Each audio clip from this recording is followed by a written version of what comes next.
Kay wala man mi nakasaka sa taas. Sa building namo, diri may standby sa McDo. O, naubos na mo pagkaon. Anong oras ka daw yun babalik yung yung kuryente. Wala kami electric. Walang elevator. Hindi kami makakayak ni Lola. Kaya dito, standby. Ayan si Lola. Ayan, nabuboring na yan. Kasi ayaw sana siyang isama.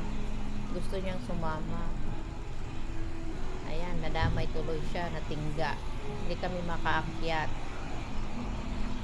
Dito kami ngayon sa McDo. Nag-McDo na lang kami. Pero anong oras pa yun babalik daw? Kasi sabi doon sa security guard is 1 o'clock pa babalik ang kuryente. So, tingga kami dito hanggang 1 o'clock. Yung lunch niya, na lang. Kakain na naman ulit kami dito. Ayan siya. Ayaw pa naman niya yan na mag-stay ng matagal dito sa labas.